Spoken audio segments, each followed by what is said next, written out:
Every day, women struggle for their rights, for their livelihoods, for their families, for their communities. But today, happy Women's Day, because this day, one day in the year, we stop to celebrate with each other. There's no doubt that life is still tough and inequality is rampant. When women earn less than men in 99% of all occupations, when more than 40% of women are sexually harassed in their workplace, when 1 in 4 women are subjected to domestic violence, and when 1 in 5 women are raped, shocking statistics, shouldn't be even thought about in 2013. But it doesn't stop us. It won't stop us, because the power of women is unstoppable. Think of the incredible courage and determination of women we know. Women now are more than 50% the face of migrant workers. If you think about the enslavement of women in Qatar and the desperation women feel for their families, then more than 1,000 women, as just one example, more than 1,000 women leave the shores of Nepal for domestic work in the Gulf states. They know some of the challenges, some of the trauma that they will face, but they're determined to shore up their families' capacity to survive. And of course, women working in the informal sector are in almost all parts of our economy. They are the social protection for their families.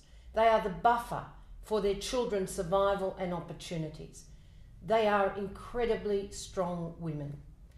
And of course, we know that women activists join up the demand for rights, union women demanding rights, but equally linking those rights and those demands to the measures that will deliver social justice and democracy. The women who have been the defenders on the front lines in the Middle East, those women are women we know will never give up, just as you won't give up the struggles you're engaged in. So today, we absolutely pay tribute to the incredible determination, the courage, the unshakable confidence that women have that they are going to make a difference to the world in which we live, a world that's still incredibly unfair. The ITUC has big ambitions for 2013. We intend to continue the momentum of the inspirational 12 by 12 campaign, domestic workers fighting with their unions for ratification of the convention, for labour rights that ensure that convention is implemented, and of course organising the tens of thousands of domestic workers, formalising their jobs.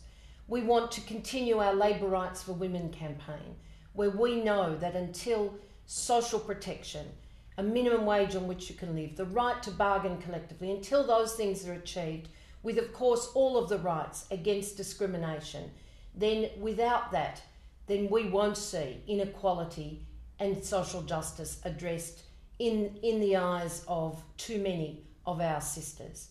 We also are fighting right now at the UN for real action against violence against women. Those statistics I started with are way too shocking for any of us to understand, but we must have modern civilised nations where violence against women is eradicated.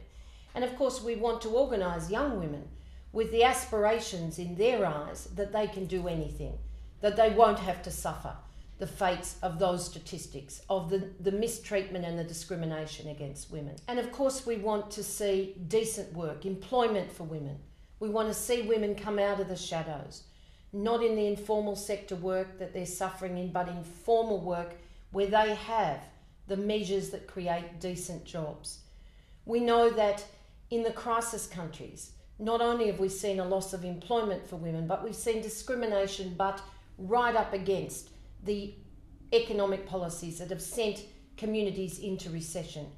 I was even shocked to realise that you've got 3 generations of people living in Spain on potentially the grandparents' pension.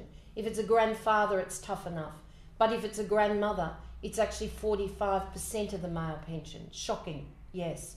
And that's in a developed country, the heart of Europe. But these stories are everywhere. We will fight to organise young women to make sure that they don't have to suffer the discrimination and the impoverishment. And with our G20 work, we demand that employment is addressed. We demand that there's a jobs plan in every nation, that employment is targeted, that finance is coordinated so that the impact globally lifts our economies out of the crisis they're in, gives people real opportunity and hope. But today it's a time for us to celebrate, to renew our determination to change the world, to admire and respect and reflect on those who've inspired us. So can I actually ask you to go to the website of the ITUC and to tell us about a woman who's inspired you either by her actions, some victory she's achieved, her determination in the face of struggle, or just her sheer good-hearted solidarity.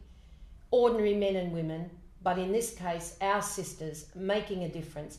Tell us about one of those. So, happy International Women's Day. Take a little bit of time for yourself. As well as you renewing your determination to be part of the struggle, part of the value set that we are determined to see in the ITUC family. Look after yourself for a rare moment. Toast yourself, have a relaxing environment, meet with your sisters, but above all, enjoy the day and remember today's our day, a day for sisters, for women around the world, everywhere.